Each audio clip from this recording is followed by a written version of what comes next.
आप सभी को मेरा नमस्कार। मैं अनीता गोस्वामी। आज दोस्तों, आपको जैसे मालूम होगा, हमारे उत्तराखंड डिस्ट्रिक्ट अल्मोड़ा जो ये हादसा हुआ है मौरचुला में, बस गिरी। बस में बताया जा रहा है कि 60-65 लोग सवार थे। चाहे वो ओवरलोडिंग की वजह से गिरी, चाहे उसमें कुछ फॉल्ट हुआ होगा वो तब गिरी। पर बात यह है कि जिसने भी अपने घर के लोगों को खोया होगा, उन लोगों के लिए ये दुख बहुत असहनीय है। और मैं भगवान से प्रार्थना करूंगी कि भगवान उन सभी आत्माओं को शांति प्रदान करे, शांति दे। पर सोचने की बात ये है, जिस घर से इतने सारे लोग, हर घर का कोई ना कोई इस दीपावली के बाद अपने घर से हर्षोल्लास के साथ वापस अपने कामों पर, अपने रोज़गार पर जा रहे होंगे। किसी की पूरी पूरी फैमिली चली गई, किसी के घर का एक सदस्य गया, किसी के घर का 2 सदस्य गए। वो शायद ज़िंदगी में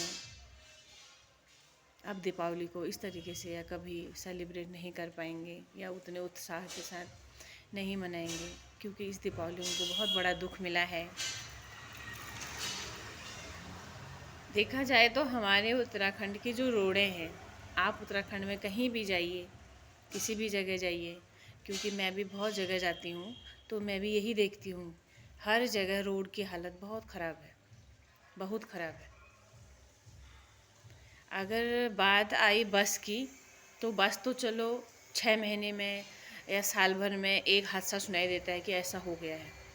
अगर बात करूँ 4 व्हीलर की या 2 व्हीलर की, छोटी गाड़ी की या स्कूटी या बाइक, इन लोगों की, तो ये तो पता नहीं आए दिन कितनी स्लिप होती है या कहीं पे टकरा करके पता नहीं कितने लोगों की एक्सीडेंट में मौत हो जाती है। ऐसा भी नहीं है कि सरकार पैसा नहीं देती है या बजट नहीं आता है, बजट बहुत आता है। पर दुर्भाग्य हम पहाड़ के लोगों का, जो हम पहाड़ों में रहते हैं, हम लोगों का बहुत बड़ा दुर्भाग्य है कि हमारे यहाँ पर जो लोग इन सब रोडों पर काम करते हैं या जो टेंडर पास होते हैं या इन सब का ठेका लेते हैं, उन लोगों पर कोई निगरानी नहीं रखता, उन लोगों पर कोई दबाव नहीं आता, उन लोगों की कोई मतलब इस तरीके से एक निरीक्षण नहीं करता कि वो रोडें ठीक बनी हैं या नहीं बनी हैं।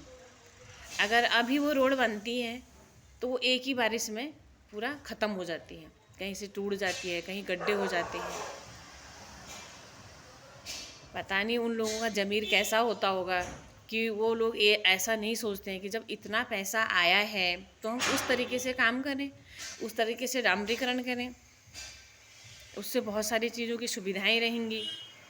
हमारे पहाड़ों में एक तो ऐसी यहाँ पर हॉस्पिटल की असुविधाएं हैं, हॉस्पिटल उपलब्ध नहीं रहते हैं, डॉक्टर उपलब्ध नहीं रहते हैं। अगर किसी को थोड़ी बहुत कोई प्रॉब्लम हो भी जाता है तो बहुत दूर दूर जा कर के हमें हॉस्पिटल उपलब्ध होते हैं। तो इन सब चीज़ों को ध्यान में रखते हुए उन लोगों ने भी इस चीज़ पर ध्यान देना चाहिए कि जब हमारे पास इतना पैसा है तो हम तरीके से काम क्यों ना करें, क्यों हम इतनी सारी जानों को जोखिम में डालते हैं। जैसे कि दोस्तों, मैं भी स्कूटी से सफ़र करती हूँ, मैं भी स्कूटी चलाती हूँ, तो मैं भी स्कूटी से यहाँ वहाँ आना जाना करती हूँ, मैं भी आती जाती रहती हूँ। तो मैंने भी बहुत बार इन सब चीज़ों को फेस किया है कि इतने सारे गड्ढे होते हैं रोड में कि आप अगर 2 व्हीलर में हैं तो ऐसे जंप करती है, स्कूटी हो गई, बाइक हो गया, ऐसे जंप करते हैं कि उछल करके आपको मालूम नहीं होगा कि आप कौन सी जगह चले गए। अगर आप ट्रेन हैं तो आप तब भी संभाल लोगे, अगर आप अनट्रेन हैं तो बस आप कहीं भी मतलब पूरी तैयारी के साथ या पूरी तरीके से आप पहुंच नहीं सकते, कहीं ना कहीं आपको चोट आएगी ही आएगी। रोडों की हालत ही ऐसी है, रोड ऐसी बन रखी है। दूसरी बात, हमारे यहाँ पर जो वाहन है, ऐसे लोगों को सबको अपने अपने घरों का काम काज करना होता है, उनको सबको ये होता है कि मुझे जल्दी पहुंचना है यार, मुझे ऑफिस जल्दी जाना है, उसको ऑफिस को जल्दी जाना है, किसी को अपने रिश्तेदार के घर जल्दी जाना है। तो वो लोग ऐसा नहीं सोचते हैं कि वाहन जैसे कम होते हैं तो बहुत लेट लेट में आती हैं बसें, जैसे 1 घंटे में आई तो उसके बाद पता नहीं 2 घंटे में आएगी, 2.5 घंटे में आएगी, या पता नहीं वो बस का कुछ खराबी आ जाए तो वो रास्ते में ही रुक गई। तो इस वजह से लोग चाहते हैं कि जो बस जल्दी आए हम उसमें चले जाएं। तो भर भर के बसें जाती हैं, भर भर के बसें जाती हैं। मैंने भी सफ़र किया है बसों से, तो मैं भी देखती हूँ कि बसों में बहुत भीड़ होती है, क्योंकि लोग, मैं भी कितनी बार जैसे बोलती हूँ कि यार बहुत भीड़ है इसमें, अगली वाली में चले जाएंगे, तो सब लोगों का यही मानना होता है, अरे कोई भरोसा नहीं है आएगी या नहीं आएगी, क्या पता ख़राब हो जाए या कुछ हो जाए। तो सब लोगों को यही टेंशन रहता है, इसलिए लोगों को सबको आसानी से तरीके से पहुँचना होता है। पर उसमें 2 चीज़ें हैं, एक तो हम लोगों ने भी सोचना चाहिए, कोई बात नहीं कल चले जाएंगे, पहले हमारा जीवन है। और एक तो ड्राइवर कंडक्टर ने भी सोचना चाहिए कि ओवरलोडेड बसें ना भरें, उनको भी ये चीज़ समझनी चाहिए, क्योंकि पहाड़ों में इतने सारे मोड़ भी होते हैं जहाँ के अगर रोडें ख़राब हैं तो आप मोड़ पे बस को काट नहीं पाएंगे, वो आसानी से नहीं जा पाएगी, बहुत दिक्कत होती है। मैं तो उन ड्राइवरों को भी सैल्यूट करती हूँ जो पहाड़ों में बसें चलाते हैं, किस तरीके से चलाते हैं, किस तरीके से वो भी अपनी जान को जोखिम में डालते हैं। पर यह है कि उन लोगों ने भी इस चीज़ को ध्यान में रखना चाहिए, ओवरलोडेड बसें ना भरें। ऐसी हादसा पिछले साल मेरे साथ भी हुआ था। मैं अपने बेटे को लेकर के काशीपुर गई थी, उसका हाथ फ्रैक्चर हुआ था तो उसका ऑपरेशन हुआ था, तो मैं अपने बेटे को लेकर के काशीपुर गई थी।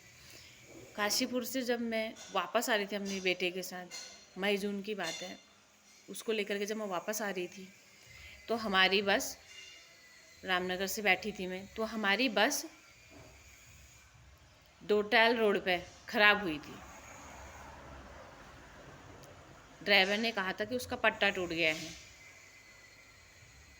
उसका पट्टा टूटने की वजह से उसमें ये प्रॉब्लम आ रही थी कि अगर वो चल रही थी तो कंटिन्यू चल ही रही थी, तो वो रुक नहीं रही थी। तो ड्राइवर ने बोला कि मैं बस की स्पीड कम कर दूंगा, जो भी सवारी उतर रही थी तो आप कम स्पीड में ही उतर जाना।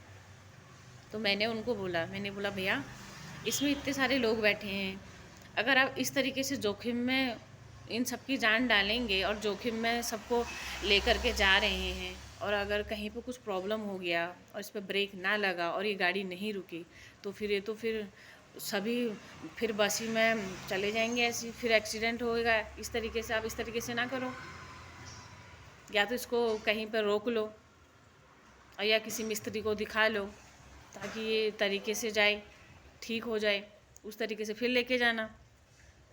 तो उन्होंने कहा, अब उसमें बैठे हुए लोग भी थे, रात भी हो रही थी, शाम का 5-6 बजे का समय था, तो रात भी हो रही थी। सब लोगों को ये भी था कि कहाँ रुकेंगे, कैसे रुकेंगे, छोटे बच्चे भी थे, जैसे मेरे पास छोटा बच्चा था, 2-3 फैमिलियाँ और भी थी, उनके पास भी छोटे बच्चे थे। फिर वो गैस एक जगह जा कर के बंद हो गई, चली ही नहीं, रुक गई। उसके बाद उन्होंने 6 बजे से उस बस के पीछे माथापच्ची करी, जितना उनके पास दिमाग था उन्होंने लगाया, पर उसका कुछ नहीं हुआ, वो ठीक नहीं हुई। उसके बाद ये हुआ, उन लोगों ने बोला कि सब अपनी अपनी व्यवस्था कर लो और जिसने जैसे जाना है आप अपनी अपनी व्यवस्था कर लीजिए। अब बात ये हुई कि हम 250-300 का टिकट काट के रामनगर से सब अपने अपनी जगह के लिए निकले हैं। जब बस वालों से बातें करी गई कि भाई आप हमको गाड़ी दिला दीजिए, फिर गाड़ी वालों से बात कर दीजिए, तो कोई भी गाड़ी वाला 2-2.5-3 हज़ार से नीचे को बात ही नहीं कर रहा था। हर किसी को 2-2.5-3 हज़ार रुपये चाहिए थे, तब वो उसकी मंजिल तक उसको पहुंचाने को तैयार था। सोचने की बात ये है कि अगर उसमें कोई बेचारा ऐसा बैठा है जिसके पास नहीं है, मेरी स्थिति भी ख़राब थी उस टाइम, मेरे पास भी पैसा नहीं था, क्योंकि मैं अपने बच्चे के हाथ पे ट्रीटमेंट पे सारा पैसा खर्च करके आ गई थी, मेरे पास भी पैसा नहीं था, तो मैं भी सोचने के लिए मजबूर थी कि मैं 3 हज़ार कहाँ से दूँ अभी। और उस टाइम पे वो लोग फ़ायदा भी ले रहे थे, उनको मालूम था कि ये लोग मजबूर हैं, इनको देना पड़ेगा। मैंने वहाँ पे होटलों में भी रूम देखे, पर सारे होटल फुल थे, कहीं पे भी कोई व्यवस्था नहीं बन पाई और किसी ने कोई साथ भी नहीं दिया वहाँ पे। मैं भी अपने बच्चे को लेके खड़ी थी और 2-3 फैमिलियाँ और भी थी, उनके पास भी कोई और नहीं था, वो भी कोई अपनी 2 बिटिया को लेके खड़ी थी और एक बेटा और एक बेटी को लेके खड़ी थी, 3-4 फैमिली थी ऐसी जो कि ऐसा इंतज़ार कर रहे थे कि कुछ हमारे लिए व्यवस्था हो जाए। कुछ व्यवस्था नहीं हो पाई, ना किसी ने कोई सपोर्ट करा वहाँ पे, ना किसी ने कोई समर्थन करा, ना किसी ने ये सोचा कि मतलब ये कहाँ जाएंगे। और ड्राइवर और कंडक्टर भी अपनी गाड़ी पे ही लगे रहे, उन्होंने भी कोई ध्यान नहीं दिया। फिर हमने 2-3 लोगों ने मिल करके एक गाड़ी करी, वो गाड़ी हमको 2,500 में छोड़ करके आई।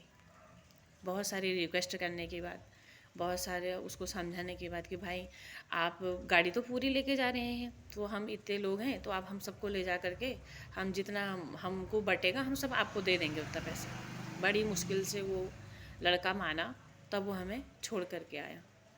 तो ये हमारे पहाड़ों का दुर्भाग्य है कि यहाँ पे ऐसी घटनाएं होती रहती हैं, आए दिन सुनने को आपको मिलता रहेगा।